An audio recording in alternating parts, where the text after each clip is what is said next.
Thank you all for joining. Just for structure of the webinar, so if you've been on Zoom calls before, if you haven't been on a webinar, you won't see yourselves or any of the other participants here on the call, but you will see some of our panelists. They'll turn on their video here when we enter into the Q&A portion. But before we do, we just want to start and just give a brief overview of the program, and then we'll hear from some of our panelists. We have some questions for them, and we'll also give you a chance to ask questions as well that you can use in the chat. Please feel free to use the chat. We'll be joined by 3 of our principals currently in the program today. And also Nikki Rafferty, our leadership coach, joins me as well. So you'll get to meet her throughout this webinar as well. So if you have questions, feel free to put them in the chat as we engage here. And we'll get a chance to engage with that after you hear about the program overview. So with that, we'll just begin as we do all things in prayer. In the name of the Father, and Son, and the Holy Spirit. Amen. Lord, we are constant learners who seek to know you ever more fully. Inspire in us a thirst for knowledge. We are a community that transmits the values of our faith to all we meet. Grant us the grace to inspire in those around us a fervent desire to seek, persist, excel, love, and serve in all we do. And we are witnesses who seek to make God known, loved, and served every day. Give us eyes of faith that by learning more about the world and the people in it, we might come to see ever more clearly God in all things. Amen. Father, and Son, Holy Spirit. Amen. Well, thank you again just for joining us. And so we start with that prayer. I think it's a beautiful prayer for what we believe as a program. But as we get started here, I want to share a bit of a broader overview about the program, because some of you may know what ACE, or the Alliance for Catholic Education, is. Others of you may not. And so just to give a brief context for kind of where we come from, why this program exists, and what we hope to do to support all of you who are interested in the program.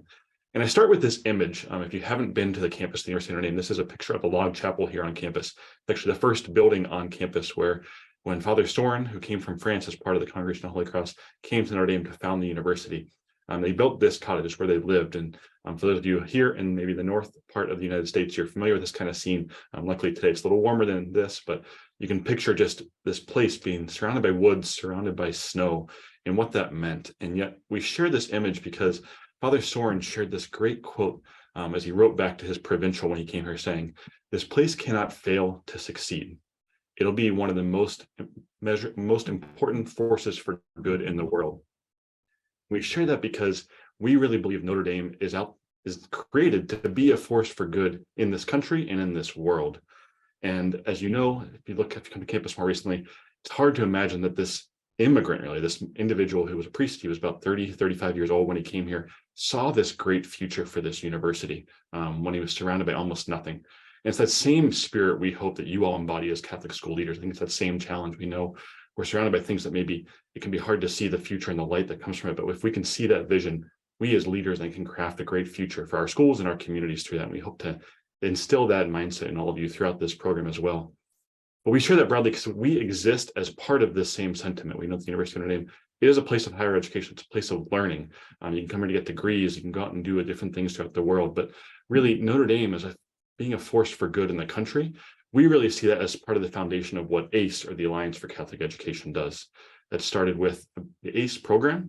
People often know it as the Teaching Fellows program. It sends recent teachers out to work in schools and dioceses across the country. They go through a 2-year degree program and formation program where they place and learn how to become teachers, and they serve in those communities. Much like Teach for America is popular in the public school system, ACE really started that movement among the other UCCE programs in terms of how do we send teachers out to do this work. So ACE really becomes this arm that I see in particular of his way that how Notre Dame is being a force for good in the country. You might also be familiar with our Remic Leadership Program, which is the other degree program here at the university for those who are aspiring to become leaders, people who are teachers, but they want to move into leadership. But over the past 30 years since ACE was first founded, ACE has grown to respond to the needs of schools and dioceses around the country to say, what is it they need to provide? And I share this quote on the right, which comes from a Wallace report back in 2004, and there's a more recent one I'll mention in a minute, that talks about leadership. And we know that while teachers really are the first and greatest impact of success on students' outcomes, we know that leadership is only second to that. But we know that also the leadership effect that we have through that is actually a much greater effect, as because leaders impact every single one of those teachers in those schools. And while they have the direct influence on students, effective leaders really can trickle down and influence hundreds and dozens more students through their work when they are effective and when they can support teachers effectively to be the best that they can be for their schools. And so we take this saying, what can we do to support leaders? And while we have these programs that form teachers and form leaders, This program really came about, the ACE Principal Academy, as a response to that need of saying, what is ACE doing to support sitting Catholic school leaders around the country? What is a program that can be out there to support and invest in all of you who are watching this today, saying, what can we do to help support you so that you're strengthened, sustained, and transformed in this work, so that all of your teachers and all of your students can reap those same benefits in the most effective way? So I shared this broadly just to talk about what this program is, what we aim to do. So the ACE Principal Academy fosters excellence for Catholic school principals by investing in principals through coaching, professional development, and a community of practice, with our aim to strengthen, sustain, and transform the principal's leadership so that they can then affect change within their schools and communities. I'm wondering, how do we aim to do this? And I'm going to share two key slides here before I just talk about the whole framework as an approach. But first and foremost, we believe that when we work with principals, these three kind of mindsets I'm going to talk about here. I think first and foremost, we know that our work is intrinsically different as Catholic school principals than it is to be a principal of a public or a charter school. And I start with this image on the left from John 4 saying, no one has ever seen God, but if we love one another, God remains in us and his love is perfected in us. We believe this because first and foremost, those leaders are the ones who can make God known, loved, and served, not just to the students and families in their schools, but through how they interact with faculty and staff and how they set that culture and that tone in their schools. And so everything we do in this program is talked about in this context of what does it mean uniquely to be a Catholic school leader, and seeing how you can view your role within that light of how you help make God known, loved, and served through your work. The second part of our fellowship, and it's one of the reasons why we're actually a 2-year fellowship, is we don't believe in overnight change. Certainly, you've probably seen turnaround models. You can think about how you change a school overnight, but we really believe that effective change, effective habit formation comes from this idea of recognizing the power of tiny gains. How do we focus on building effective habits, starting small and growing those around the best practices, around best habits that really can have powerful results? And when you do that, as you can see from this graph, you can see the impact of that change when you focus on daily incremental change and what that means for the impact you can have on a school and a community. So throughout this program, we often talk about habits and how to build leadership habits that are most effective to implement in your schools and help leaders think about how they can develop those themselves.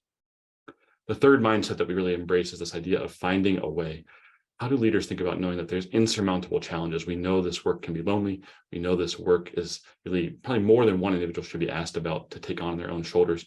And so we take this mindset saying not to focus on all those challenges and the negative pieces of the work, but how do we instead help leaders think about, here's a way I can do something that moves this forward. Here's one practice that will help improve my school every single day, and how to lean into those opportunities rather than focusing on the challenges so that we can actually see the good and bring those blessings to our schools as well. All of this broadly in terms of what we try to teach, so the content or structure. So everything in the program, we recognize we're not a degree program, much like the Emory Leadership Program. Anyone here isn't looking to get a certification. You already have that. You're already serving in your schools. But we do know that not all schools, not all formation programs are created equal. So throughout the 2 years, we expose all leaders in the program to some of those best practices. So I mentioned that Wallace report, and a more recent one actually identifies what are the most important skills and behaviors that leaders can focus on in terms of driving school and student outcomes. And so we focus on those. We deliver PD on those throughout the 2 years, really focusing on these different leadership behaviors and different skills that I'll talk about more in a minute. So part of it is exposure to those best practices. Either there's a reinforcement or perhaps new introduction to those concepts if you haven't been exposed to those in the past. The second part is really more helping leaders think about a way of thinking. And this really talks about who we aim for in this program, but hopefully what we hope you will receive from this program as well. We recognize that I think it's true of teaching, is true of leadership. When you start, so much of that job is, how do I manage the day-to-day? How do I know what to do from this day to the next week to the next month? But we really believe that most effective leaders focus not on just the management, but really how are they leading their communities? How are they leading the individual in them, helping them to think more about their role as a leader versus just the manager of a school. And so we'll look at those same skills and concepts as we talked about on the left-hand side of the screen. But how do you now think about your role as a leader in all of this so you can elevate that to really better serve your communities? We do a lot of this through the coaching work in the program, and I share this model. It's from a framework called blended coaching, but this idea of helping individuals not just know how do I implement this best practice. We'll certainly talk about best practices, encourage you to think about how you're doing that in your school in terms of that doing.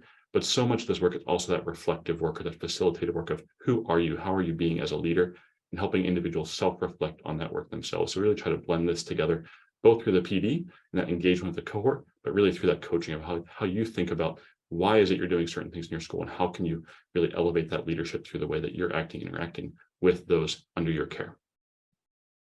So to put this all together, just to think about the program, everything we do is grounded in these gospel and these habits of effective leaders. You'll often hear us talk about our 3 domains, or these ideas of school culture, how we encourage leaders to develop Christ-centered cultures of joy, or how you focus on your role as an instructional leader, how you build the adult capacity for excellence within your school buildings. And finally, that idea of executive management. How do you win with people? How do you effectively lead people, not just manage them, in terms of helping them to buy into that culture, helping them to elevate their own professional abilities in your school? And we do all of this through kind of 4 key pieces that we'll talk about briefly, and you can ask questions about as well. And I think our panelists will talk about as well. But this is first and foremost delivered over the 2 years, do that high quality professional development. And there are kind of 4 key pieces of this. The first is our Summer Institute. So each of the 2 years, there's a 1-week Summer Institute on campus where we expose leaders both to their community. They get to meet their cohorts, they get to interact with cohorts above or below them as well. But really learning about some of those best practices, exposing leaders to have those, talking about what's in place in your schools, what are areas for improvement, what are things to celebrate that you're already doing. The second piece is going to really visit best in practice schools. So we'll go on immersions in the fall and the spring of each year to go visit schools that are really within one of these focus of these domains, to talk about specific practices and examine how are school leaders doing that, to talk with leaders who are already doing that in their schools, ask them how and why they made those decisions. So you can then take that back and think about what might be helpful for your own school, or what are practices you already have in place that you can continue to harness and improve upon. As I mentioned, we do all this within our faith, and we know that leaders can't do this work if they're not nourished themselves. So every year we have a mid-year retreat. We have a start each summer with a brief retreat for a day-long retreat while you're on campus. But in the middle of the year, we actually go for a trip, usually to Florida or Arizona, where we step away from that work for 2 to 3 days and really engage in a retreat that we just did 2 weeks ago. And our panelists can talk about that as well. Beyond all that, we also then, as a cohort, gather once a month for about a half-day PD, where we usually refresh one of those topics from the summer. Again, grounding that idea of habits. We don't expect you to hear a PD and just implement it the next day. How do we come back to that? Think about it in a new and refreshing way in terms of how you can implement that in your own school. As I mentioned, all of that is then complemented, so everyone in the program receives a leadership coach. So once a week, whenever we don't have those monthly collaborations, or we aren't on an immersion or on the retreat, you then get to connect one-on-one with a coach for usually about a 30-minute Zoom call. And they'll come visit your school as well to get to know that context. But it's that chance to step back, reflect on why you're doing things, help you think through the obstacles you're facing, and to navigate those challenges with someone who is an experienced leader who can help you think about how you might do that in new and different ways, or to even reinforce and help you see the ways that you are already having an impact in your school. All of that, as I mentioned, I think if you're familiar with the ACE programs, we really believe we do all of our work best in community. And so we do run a cohort-based model. We provide opportunities for everyone to get to know each other, because we believe not only do we learn from your coaches, not only do you learn from the schools and the best practices that we'll expose you to, but you also learn just as much from working with the members in your cohort who are also fellow leaders, navigating these same challenges, and you get to share your experiences with them and also get reinforced and filled up by them as well. So that's a broad overview of the framework of the program. Just in terms of commitment, I think I've spoke to most of this, but just so you kind of have this clear, and if you have questions, you can ask about. But each year there's that week-long Summer Institute. The dates for the summer are out. So it'll be starting on Saturday, July 22nd, we ask you to arrive to campus, and it ends on really Thursday, July 27th, but departure is on the 28th because we'll be late in the day on the 27th. I mentioned we ask you to carve out about 30 minutes of that time in a weekly coaching call. Then there are those trips, the immersion trips and the mid-year retreat. Each of those are about 2.5-day trips, maybe 3 days total with the travel around that, and those monthly collaborations as well. So that's what we ask you to do. And I share this broadly, and our participants can speak about the conflict of this, because I recognize this is a lot of time, but all of this is designed not to ask you to write papers, not to ask you to engage and do other work, but really it's to help you to think about and implement work that is directly serving your school. And so it's meant to complement what you're already doing in your job. So while the time is probably the biggest thing you have to make a commitment to, all of it is meant to help you elevate what you're doing in terms of your own school and your own work. So I know I've just shared a lot of information, and I share that just so if you have questions, please feel free to throw those in the chat as we go through. But with that, I'm actually going to stop sharing my screen, and I'm going to invite all of our panelists just to turn on their videos, and we're going to have a chance to have a current fellow panel. And so I just want to welcome these 3 principals and thank them for their time and energy coming in. They're all individuals who are in their 2nd year of the program already. Some are in Chicago, and then one is also from Cleveland in our first Cabrini Diocese as well. So welcome Jennifer Ferran. She's the principal at the Academy of St. Benedict in Chicago. Sarah Lasica is the principal at St. Edward in Chicago as well. And then Eric Sikora is the principal of St. Rita in the Diocese of Cleveland. So welcome to these three, and thank you, Nikki. Just to introduce Nikki, she's one of our leadership coaches. She's actually was in the very first cohort of the program when it used to be called the Center for Transformational Educational Leadership. And then she joined our team and has been with us for the past 6 years now. So Nikki's going to lead this group in a Q&A. And if you have questions, please feel free to throw them in the chat. We'll elevate those as well, but Nikki will get us started there. So Nikki, anything else before we jump in? No, I think we're ready. Hi, everyone. I'm Nikki Raftery. Like Greg said, I'm a leadership coach within the Principal Academy. And as you mentioned, this is my 6th year. It feels like that time has gone by fast. And I was a school principal before that, prior to my role at Notre Dame. I think that Greg gave me the very best part of today's webinar, because I have the honor of facilitating a Q&A with our principal guests, a few of our Principal Academy fellows, so we can learn about your experiences in the program. So first, I just would like you each to tell us about yourself so our attendees can know who you are.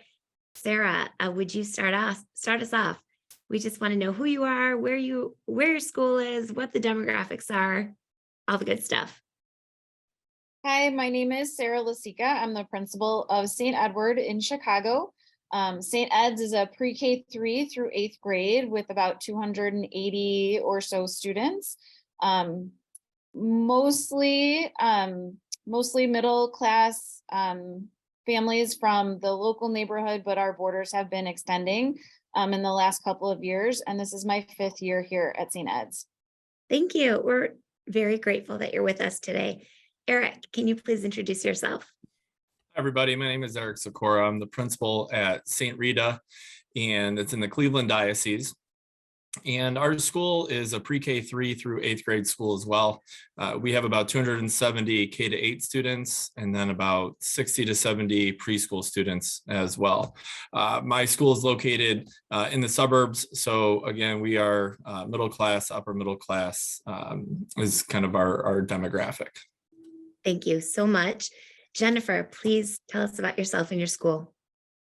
Hi, everyone. I'm Jennifer Ferrand. I'm the principal at Academy of St. Benedict the African on the south side of Chicago.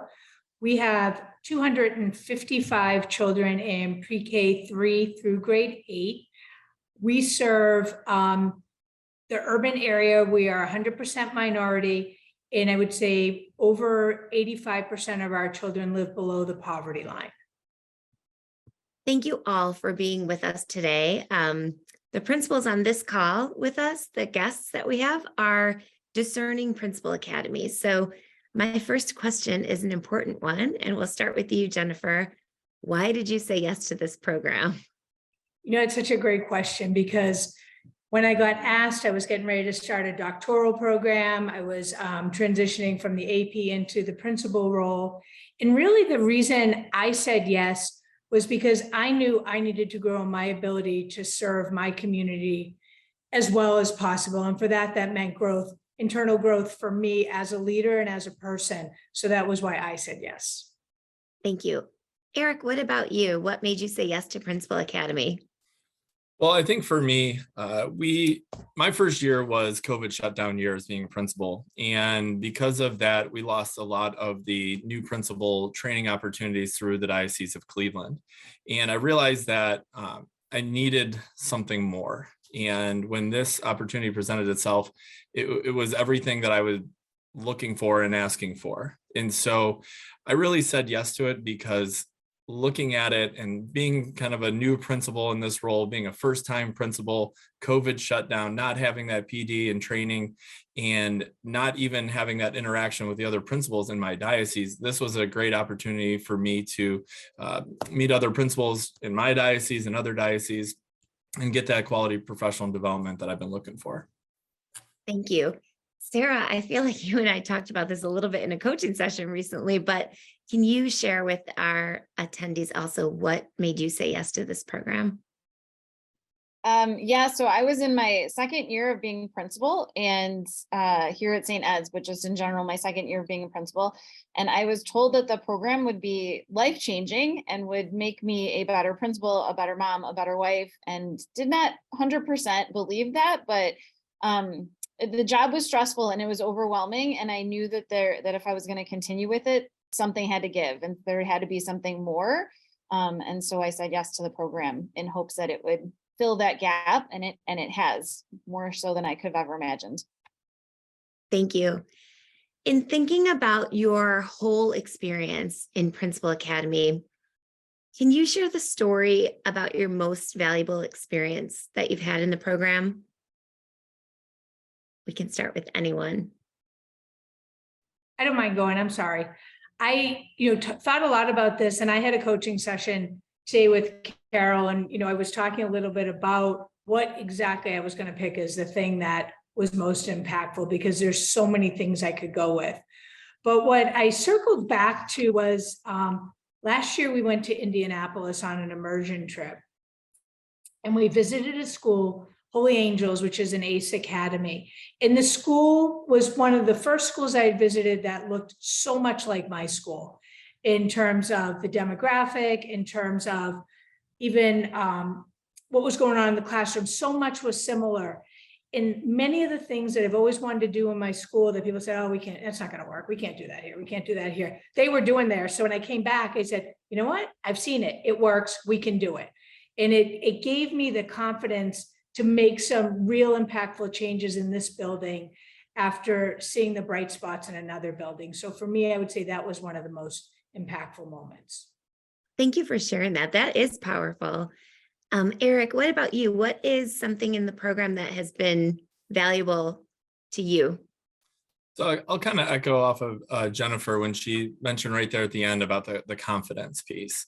And I had all these great ideas, at least I thought they were great ideas in my head, but I could never put them down into actions. So they just kind of remained ideas. I have a whiteboard in my office and I just have all these random ideas written down there, and I could never try to figure out that connecting it to our school. And I think through the immersion trips, all of them I'll lump together, I was able to bits and pieces take from every immersion trip and use that to bring that back to my own school and take these ideas. Now, it might not be the same thing that we saw in these school visits, but I was able to figure out that process by seeing their process, talking with the principals there, hearing how they went through and started, whatever initiative that they were doing. And so for me, I think that's been my most impactful part to this whole ACE experience, is that the confidence level and, seeing how other people were able to connect the dots for different initiatives and ideas. Great. That's really helpful. Sarah, anything to add? I'd have to just agree wholeheartedly with both Jennifer and Eric. But to add something else, I think what's been really impactful for me is knowing that I'm not doing this alone. It's a very lonely job to be a principal, especially like at my school, I don't have an assistant principal. So it's just me. And so to know that like I can lean into my staff, I have this whole Principal Academy, network of principals that I can always reach out to. I don't have to do all of this alone. Thank you all three for sharing those pieces. I'm thinking about each of you and your leadership kind of as a journey, and all three of you are in the second half of your second year in Principal Academy. So I'm curious about if you could share ways that you feel the Principal Academy has influenced you as a leader. I don't want to be too leading, but do you think differently about leadership? Are your leadership moves different? How do you think the program has influenced you as a leader? Eric, can you start us off? So I think the way that the Principal Academy is kind of shaped that for me, and it's different actually from first year into second year, in my opinion. That first year, I was still a little timid coming back with different ideas and doing those things. I was, like I just shared, I was able to figure out, maybe connect some dots and bring back one piece here, right? Another trip, try to bring back something else. And it was very slow, kind of trickle in. And now I believe this year, especially in year two, the confidence level that I have in my own abilities has grown so much that now I am able to easily say, okay, we're done with this and we are moving full force here. And this is the program, this initiative, whatever a case may be, is how we're going to get to there. And I've really been able to use that confidence in my own leadership style to then push it onto the staff. And now when they see me and having these discussions about whatever it is that we're going through, right? There's never this, but how are we going to get there? Because I've already, figured that piece out. We've already had discussions. And when I don't know, that's when we're coming together in different staff meetings and we're saying, here is our direction. Now we need to figure out the how we're going to get there, right? We know that why, and we talk a lot about that, knowing the why, but this is the direction we're going. How can we do this together? And so that we're all on the same page. And they know when I'm pushing for something now, they know I'm going to go full throttle on it. And it's not going to be, hey, we're going to try this and maybe I'll pull back in a little bit. We're going to go. And that's the direction I'm taking us and leading us that way. That's helpful. Thank you. Jennifer, what about you? I thought a lot about this, and there's so many ways that I think I've changed in my leadership. I would think, the confidence, like Eric mentioned and Sarah mentioned, has been huge. And like Sarah being the only administrator in the building, so much falls on our shoulders. And I think in my time through professional development, I've learned how to distribute leadership to teachers in the building and develop a team that I can rely on, and we can work together in making shifts in the school as a united front for everybody. And I think also, one thing that's always hard was, I'm not a big confrontational person, but you have to learn how to have the critical conversations. And we spent a lot of time, especially in that very first year, that very first time on campus, which I loved, practicing the conversations that you need to have and how to root them so they're not personal conversations. And I can't tell you how many times a day I go back to our root beliefs that we have since developed, since I've been in the program, and say, because we believe we're better together, I need you to do X, Y, Z. And just, then it's not a personal. So it's being able to model leadership on the values and vision of the school, not on what Jennifer thinks is right. Thank you for the specificity. Sarah, how do you think Principal Academy has influenced your leadership?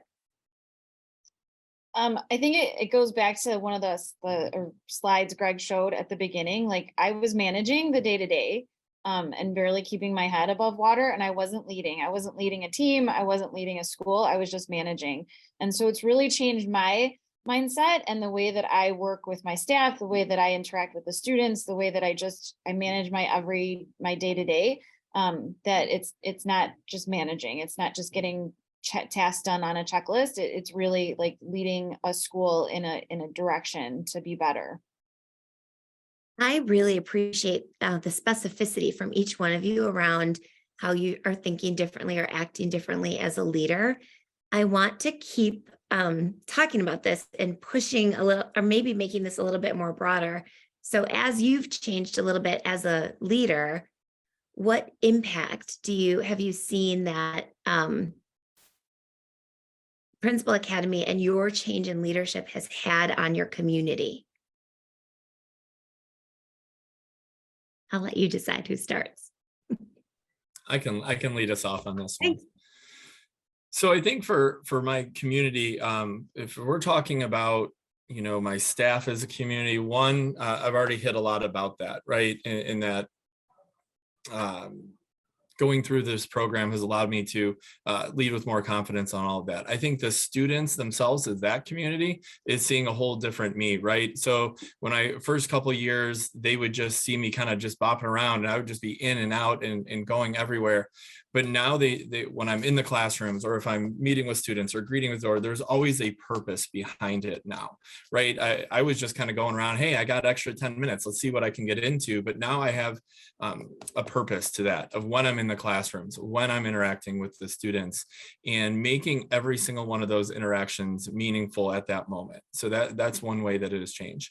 And then as a community, as in broad terms of the parents, the students and staff and everybody here at our parish, I think they've definitely seen this transition for me where the school has so much more of a focus now.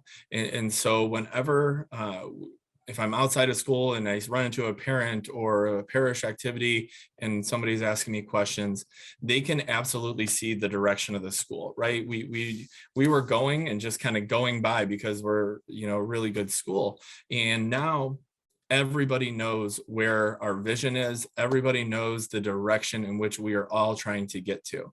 And so we've made that very public, and, everybody is rowing in that same direction to get to that goal. So I think those are kind of the ways that it's impacted, the different groupings of my community.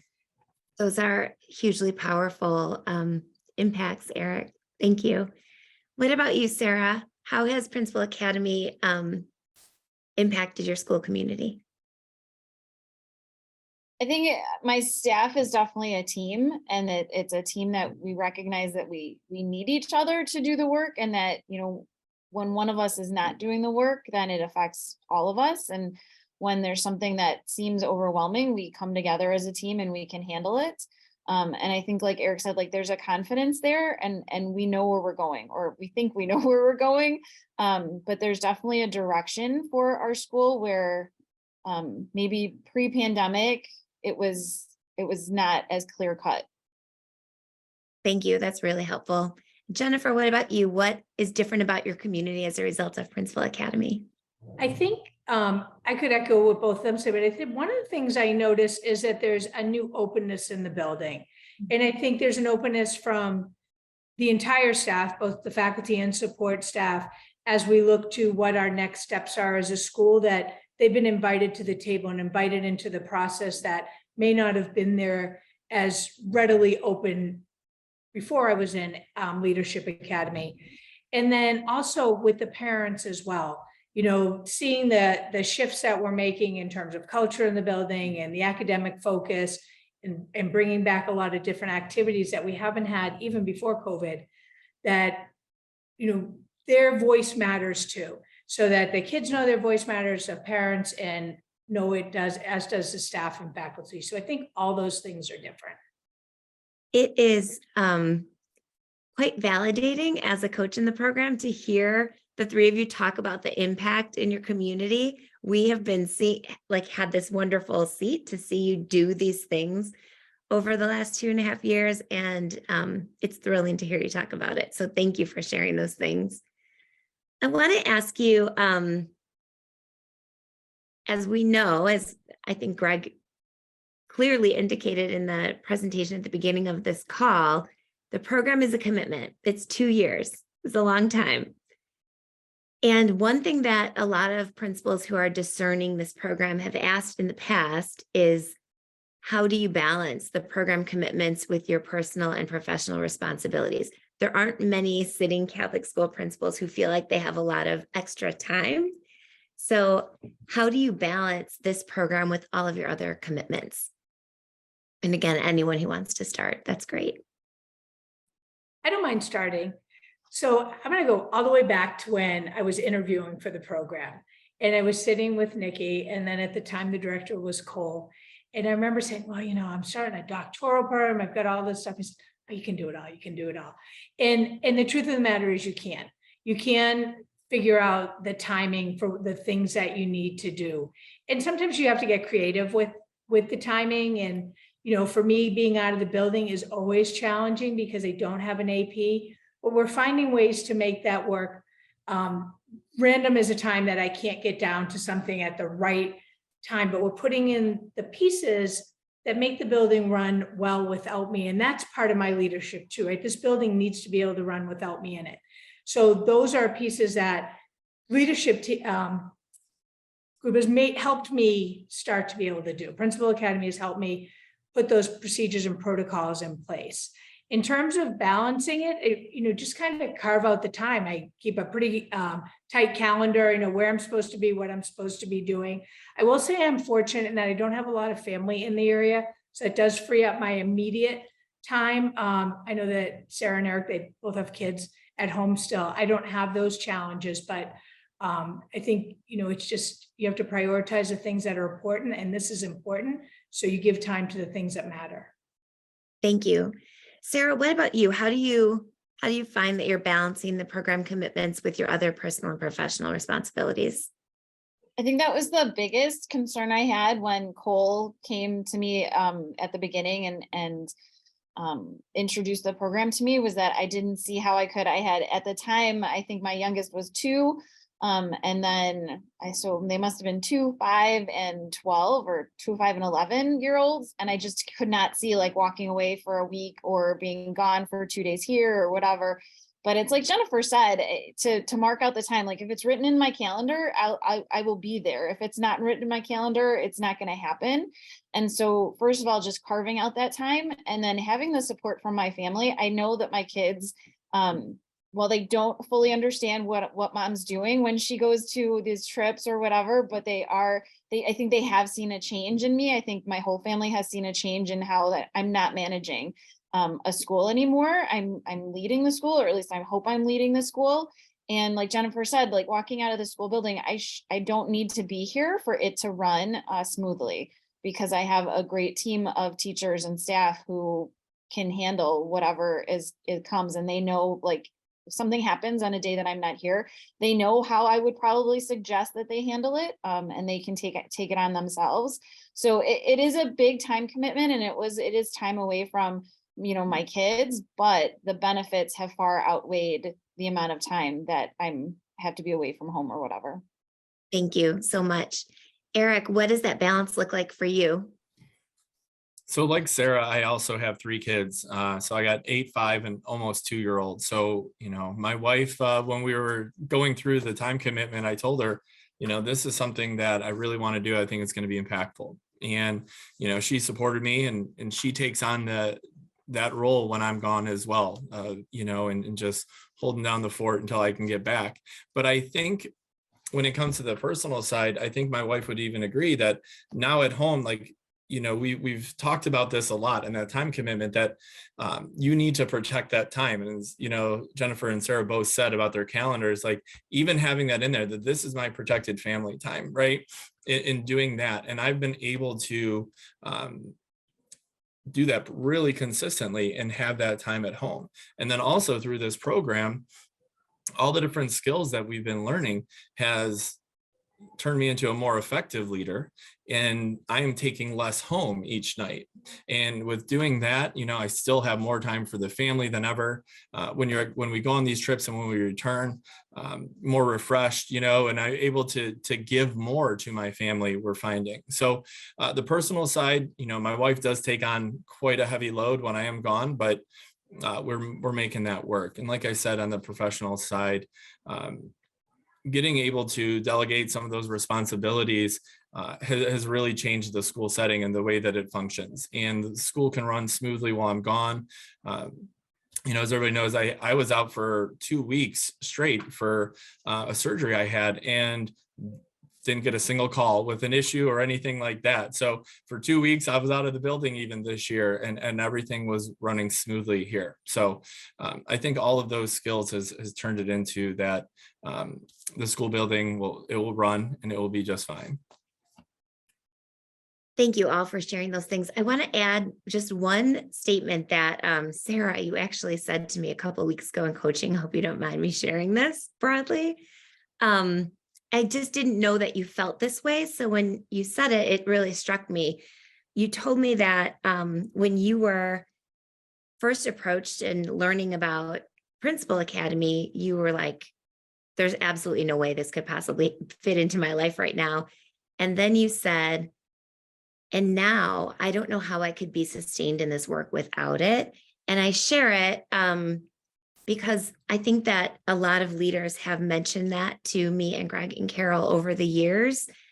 And I just offer that as someone who was a school principal.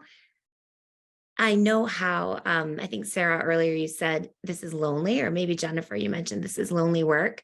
The community of practice is something that we value in the Principal Academy. So I'm glad that you feel that. I want to ask specifically about some other pieces of the program. One of Greg's slides that he shared earlier showed some of the highlights, or most of the highlights. We have the Summer Institute, the immersion trips, coaching and collaborations.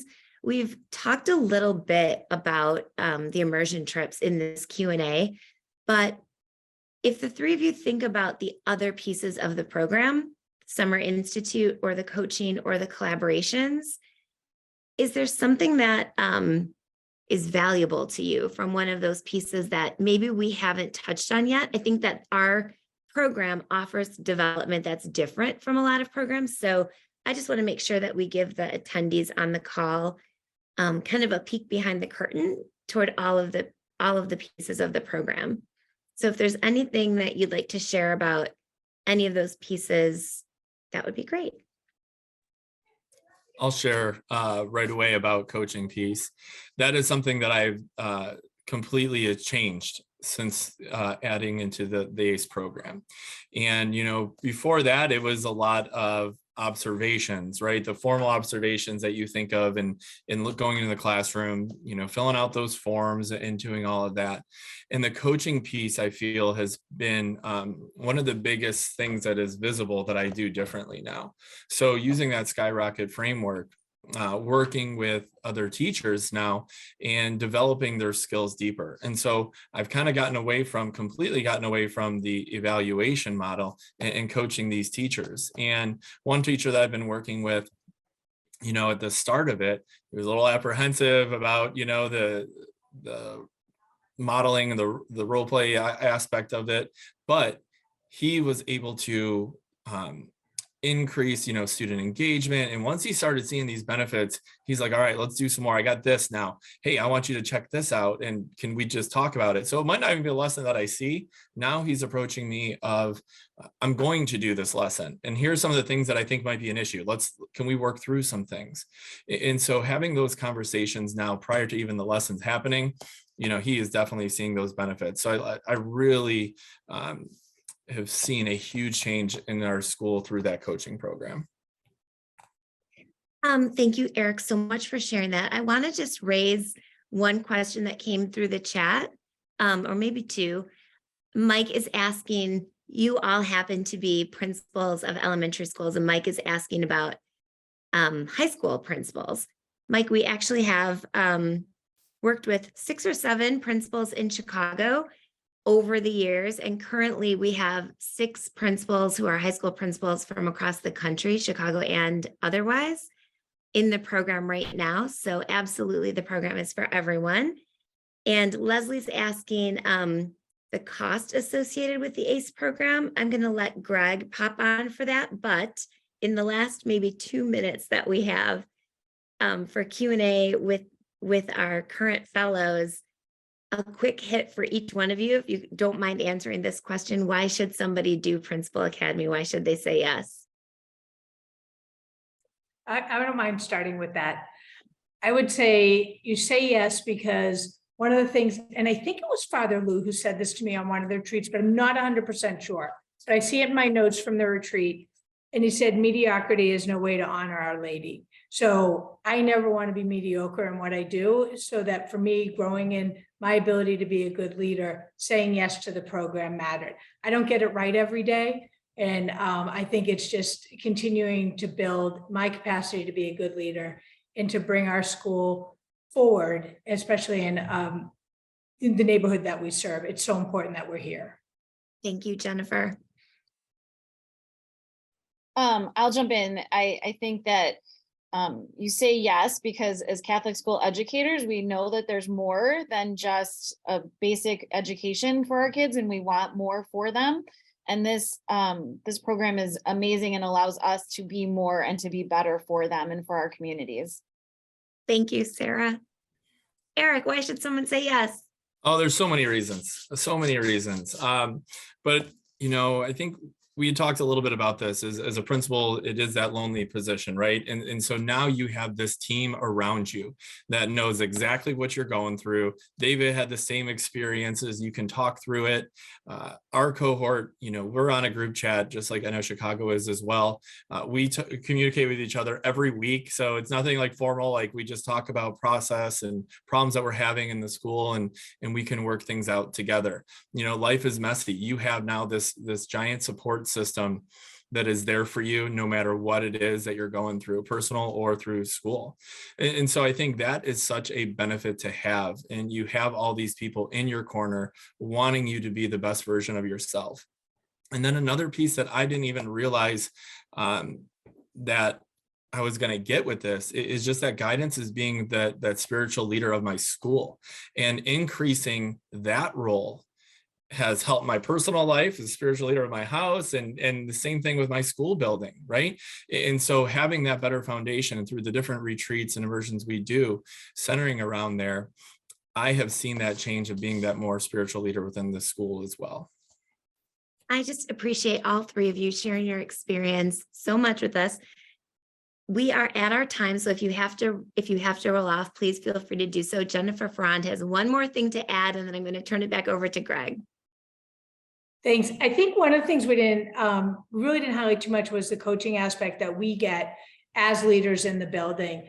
And I know that my weekly sessions with Carol, who is my coach, are some of the best times of my week. There's a time where I'm able to flesh out thoughts I have, go through challenges that I'm having in the building, and really to hold me accountable to the things I say I want to do in the building, and give me that push to make sure I'm doing what I said I'm going to do and things I've committed to over the summer.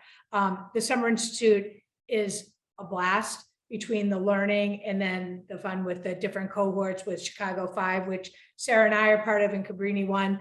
We spend a lot of time together getting to know each other and really grow our network personally and professionally. Again, thanks to all of you. Yeah, thank you all. And thank you, Nikki, for facilitating. As Nikki mentioned, if you need to go, feel free to. We'll stick around. I think some of our panelists might need to go as well, but at least Nikki and I will stay on. They might stay on if they're able to, if you have other questions. But just to answer a few of those, I think to go back to Mike's question about high school as well, I will note program is certainly for K and high school principals. We obviously have more K principals. I think that's largely due to the structure of just our Catholic schools around the country. I will say I'm actually coaching 2 of our high school leaders currently in the program. And I think all of the learnings are certainly applicable. They sometimes do some translating, but largely just because they have larger leadership teams. And so they may not be the individual responsible for some of the practices we'll talk about, but it certainly has transformed the way they think about managing those teams and helping share those practices with their own teams to help promulgate them throughout their schools. So certainly fits there as well. Mike, to your question about being based on the West Coast. So we are currently growing. I think those are things that we've navigated as a team because we started only in Chicago. So a bit history of the program. We started 7 years ago, just in the Archdiocese of Chicago. But 2 years ago, we expanded with the Cabrini Fellows to serve other leaders around the country. And so we continue to grow, and we're mindful of that. I think the coaching definitely is not a problem. Those monthly collaborations, we're very intentional about when those are scheduled so the cohorts can gather for those. And as we continue to grow, we'll keep revising those. But typically they've been in the morning to East Coast time. But as we grow and have more participants, we'd certainly open those up so that it's not prohibitive for others to participate in them as well. And the coaching is obviously adjusted, and every individual plans that out. They share times that are unavailable for them in the week. We know you have your own team meetings, you have to run other commitments. And so the coaching is scheduled around that on a weekly basis that fits best for your schedule. Leslie, to your question in terms of the cost of the program. So we're very mindful. We provide a lot of different supports. We also know we look at other programs. There's actually a lot of similar programs compared to ours for public and charter schools. If anyone knows like the Relay program, or there's other programs that invest in leaders in a similar way that provide coaching and PD at such a scale.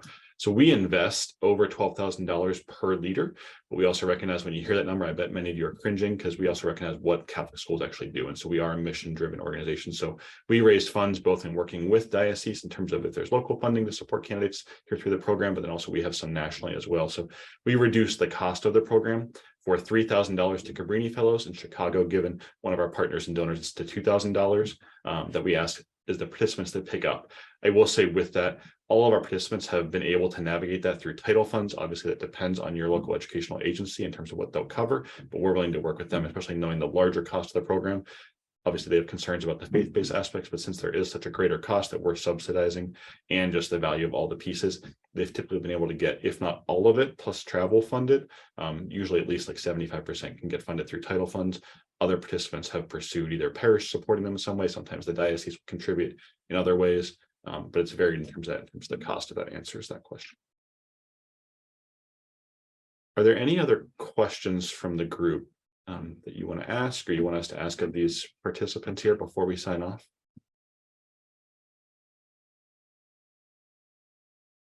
if not, I'll just add the last piece. So our application is open. It's due March 1st. It's on our website. You can just search ace.nd.edu/transform and you'll find our website. But if you just go to the ace.nd.edu, you'll find it pretty easily if you search our programs. The application's on there, the Qualtrics form. I will note people have said they open the application, they feel overwhelmed. I just want to name two things here. One, we ask largely, so just some of your own personal information, we ask you to upload a resume. We do ask for a letter of recommendation from your superintendent. So we do work in partnership with dioceses. So no, whether it's your superintendent or whoever your direct supervisor is, if you're in a larger diocese, I know in Chicago, typically it's the regional director who's working with the principals. We ask them to submit that, but we do ask for 3 essay questions. I emphasize this, we're not looking for like college entrance essays. These are questions that we just want to get to know you. They're meant to be short answer questions that you should think about, but it's a way for us to get to know you and why you want to do this program more broadly. So no, there's 3 questions like that towards the end of it, beyond just asking you to enter some of your school demographic information, so we can be mindful of that. So that's broadly the program, but no, it's due March 1st. There's plenty of time to open an application if you haven't already. And if you do have questions, don't hesitate to reach out to myself or Nikki. I'm sure our principals will be happy to answer questions if you want us to connect with them. Or if those of you in high schools want us to connect with the high school principal, happy to connect you so they can share their own experience as well. But thank you all. Really hope this is helpful for you all. And if you have questions, we hope to see many of you apply and see you here in the summer. Take care and God bless.